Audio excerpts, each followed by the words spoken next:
Well, the long story of Bordi started after the Second World War, when my grandmother, she was the shift leader in SAFTA, today Wipak, and at that time they were making pouches by hand. So imagine to have 100 ladies by hand folding and gluing pouches. And at that time, the director of the company decided to close the department. And here in a sudden, my grandma was completely out of job. So she decided to be entrepreneur. She went to the director and she said, "Why don't you let me organize the job?"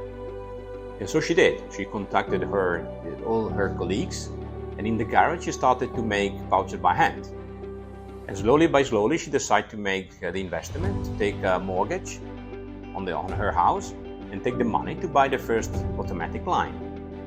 And she started to produce pouches in the garage. It didn't fly. So she was completely desperate, and one day she was physically crying in front of the door, and her neighbor came out and said, "What happened? What's wrong?"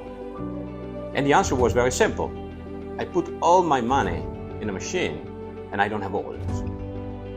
And the question was, why? You're doing this job since ever, so you should be good in what you're doing. And the answer of my grandma was, "Look, I'm a woman, alone, and nobody believed in me." And her neighbor at that time, she said, "Well, very easy. Tell to the world that I'm the boss. So when they call you, you pass through me the call, and we can make the deal like this. Nobody cares if I'm a dentist." And so they did. It was the 1953 when they put the name of the company, Carlo Bordi, the name of the neighbor, a dentist. And since this day, they start ramp up the business. From the first machine, the second one, so they had to move out of the garage, they moved out of the city, and hiring new ladies at that time, and they were ramping up the business. So the second generation, my mother came in around the 80s, and they really boost the technology from very semi-manual activities, more automatized one, and they were growing the business. They built the reputation of the company in the Italian market. My focus when I was younger, and I think until university, was really sports. So I played rugby, and my dream was to be a professional rugby player. So I was really focusing on studying, play rugby, and helping the family whenever was possible. But my inside dream was really to be a professional sportsman. Then, of course, you wake up a day and realizing that you had fantastic time, great experience, but the real life is a little bit different. So I decided really to quit sport. I decided to be really 100%. And I'm a simple mind person. I can do one thing at a time very well, with a lot of passion, with a lot of energy. And since I turned the page, I really decided the job was my life, and I quit all the rest. But for 15 years, yes, rugby was a big part of my life, including relationship, friendship.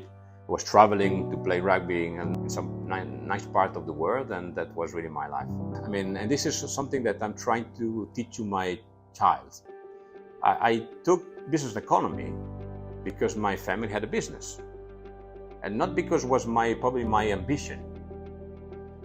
So since the beginning, I was not a visionary. I was really pragmatic and say, my mom has a business, I have to help her. So what could be the course that could help me in helping my mom?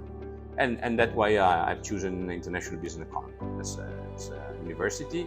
And my, let's say, view was already driven by our company. È molto interessante innanzitutto affrontare clienti molto grandi. È un lavoro complicato, un lavoro impegnativo, ci mette dura prova anche a livello emotivo. It's important to find an environment also with funny people, and Marco is one of them. We really enjoy working together. È sempre molto bello condividere tutte le gioie che succedono. Tutti i giorni succede qualcosa di bello.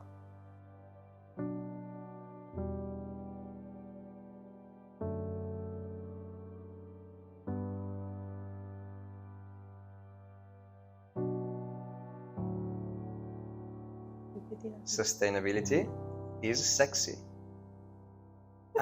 Ok, great. Figura di merda. My famous. We are bad at commercial. Very, very bad. It's supposed to be a little bit.